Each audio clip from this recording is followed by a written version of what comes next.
This video is brought to you by Smash Bracket, the animated versus battle series that seeks to answer who is canonically the strongest character in Super Smash Bros., and then animates a tournament to figure it all out. Link is in the description below. Welcome to InkThinks. My last few videos have been me talking about who I think is going to come to Smash Bros. DLC, and then who I think isn't going to come to Smash DLC. But if I've learned anything over the years, it's that I am very bad at predicting who it's going to actually be. So I thought today it would be a fun twist to turn the tables and figure out who you all think is coming as DLC, and then rate their chances based off of my perception of that character. I went through a bunch of submissions in my Discord, link in the description, and I'm going to give my thoughts on some of the characters mentioned here. If you want a sequel to this video where I rate your character, make sure that you join the Discord and then leave a post in the DLC submission channel. So, first up, from GreenFlame24, we have him saying that he believes Dr. Eggman will come into the game.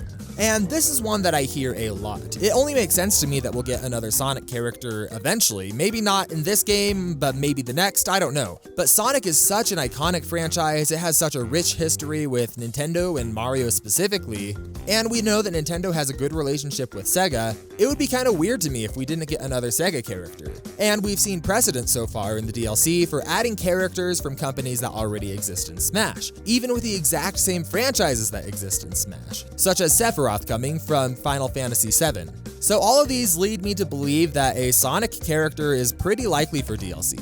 And I hear Dr. Eggman talked about a lot. I personally would suspect Shadow over Dr. Eggman, or maybe even Knuckles or Tails over Dr. Eggman, but I could still definitely see Dr. Eggman getting into the game. He's one of the most iconic villains from gaming ever, and his inclusion would make a lot of fans really happy. Now, MH4 brings up a really interesting one, which is a Fortnite character. He brings up a couple of points in his favor, which is that Fortnite is a commercial success with a bunch of different players. Epic Games loves collaborations and they're doing it all the time. They seem to be on good terms with Nintendo, and that there's rumors about Samus eventually joining Fortnite. Now, going through these, I actually find some of these pretty compelling arguments. Fortnite is insanely successful, and it still has a very active and passionate user base, despite the broad conception that it's dying down. Go into a tab and open Google and search Fortnite current online players, and then post the number that you see in the comments below. I'm willing to bet that it's a lot higher than you would have anticipated. And it's true that Epic Games does love their crossovers. I've seen Fortnite crossover with more games and franchises and real-life people than I have any other franchise. Their marketing model is just so smart, and they've used it as a way to stay in the public conversation for a long while. Fortnite has also been around long enough that I could feasibly see it being in the game. Although it is still maybe a little new, I don't know, it's hard to say exactly, but I wouldn't entirely count it out. I'd maybe give a Fortnite character like a 4 out of 10. So Heyo, I'm Weeb says, I know this isn't correct, but I'm thinking Chief, Doomguy, or someone from Mortal Kombat. Or maybe that's Mario Kart. He just wrote MK. We're gonna talk about Mortal Kombat. But anyway, first let's start with Master Chief. There's a few things pointing in his favor, mostly the prevalence of his games and its sales, but between a statement or two from the Xbox French Twitter and his supposed lack of popularity in the East, I personally wouldn't put my money on Master Chief getting into the game. Doomguy, similarly, is incredibly influential. His game has a ton of sales, and the effects of that game can be felt throughout all of gaming. With Doomguy though, I just personally don't see how they'd be able to fit him into the game, making him feel like Doomguy, and still maintain their age rating. In the United States, Smash Bros. Is rated E10. And there are certain regulations about what weapons can or can't be included in the games, even down to specific models of guns and where they can be pointed. And if I remember correctly from my detailed analysis on Doomguy, which I'm going to link in the top right hand corner as part of my final analysis playlist, please go check it out, I believe that shotguns would disqualify him from it, especially if he's pointing them directly at the face of children like Ness. I don't predict at all that Doomguy is going to come. Now let's talk about Mortal Kombat real fast, because seemingly on the surface it's a really similar issue to Doomguy. Would you be able to include a Mortal Kombat character without all of the blood, gore, and violence? And the answer, in my opinion, is yes. We've seen them do it before, with the Mortal Kombat DC crossover. The characters still all had their same moves, but the blood was removed from them, and it became a lot more of a family-friendly game, but the characters were still really fun to play and felt like themselves. We also know that Nintendo loves adding more fighting game characters. So I really genuinely could see a Mortal Kombat character coming to the game. The biggest thing working against him, in my opinion, is that even if they can remove the blood and gore, there's still a stigma that's going to come with adding him to the game. So I think they'd probably have to do some sort of calculation on if the controversy or stigma around adding the character would be offset by the hype around him. And I'm inclined to think that it would be. Alright, from Iron General, he wants to know about the 4 champions. So the 4 champions are a really interesting pick. I think that The Legend of Zelda is long overdue for another character coming to the game. And while my most wanted character has been Impa for a long time, having the 4 champions from Breath of the Wild would be really cool. I imagine them all revolving around Breath of the Wild Zelda. Maybe she wanders haplessly around the battlefield, and when she gets distracted by something, or bends down to pick up a flower, one of the champions pops in and lets out an attack over her head as a way to protect her.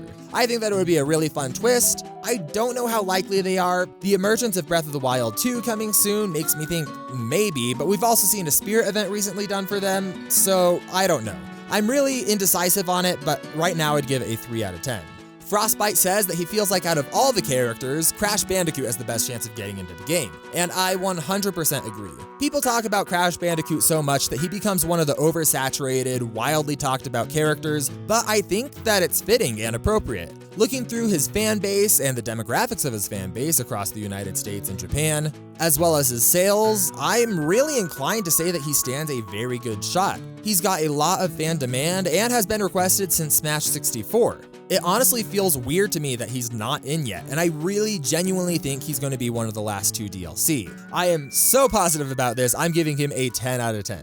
Tiny Mo says Dante and IDK, So I'll start with that first one, because I'm not exactly sure how to handle the second one.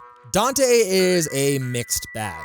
He has a lot of things going for him, such as his dominance and innovation in the hack and slash genre, or a dedicated fan base, and being highly requested. Not to mention that the series' sales are fantastic and it's influential. There's not too much working against him, being totally honest. Once again, I did a full breakdown of this character. If you want to see my full thoughts on the character and why I am rating him a 6.66 out of 10, you can check out the final analysis playlist in the top right-hand corner. It's Raichu says, surprise, Raichu. It completes the triad perfectly. He then goes on to talk about how completing the evolution cycle of Pichu, Pikachu, and then Raichu would make a lot of sense, and that a lot of people speculate it happening. Especially saying that it will incentivize people to buy new Pokemon games in order to keep the franchise alive. And with this, I don't know. I don't know how well Raichu would sell, being totally honest. I mean, yeah, obviously he's the evolved form of one of the most popular Pokemon of all time. I would argue the most popular Pokemon of all time among a broad general fan base. It just seems like such a random pick to me for DLC. Maybe as a fighter in the next game, in the base game, I could see it. But for this, if they add a Pokemon, I would really suspect them to do a super big fan favorite character or something from the new generation. Something that would really get people talking and generate hype.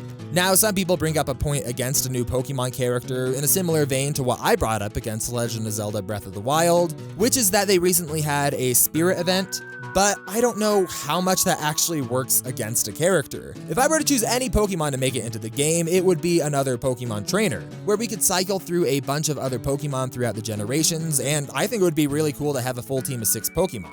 Now, I know a lot of people are going to say that's too much work. I know it for a fact because in the video where I talked about this, that's exactly what people said. But we've already seen Sakurai and the team put incredible dedication into multiple characters in this DLC, and I could see something similar happening here. I think a Pokemon trainer with some of the most widely talked about Pokemon would be a fantastic choice for the Pokemon franchise. And those are what you guys gave me for today's video.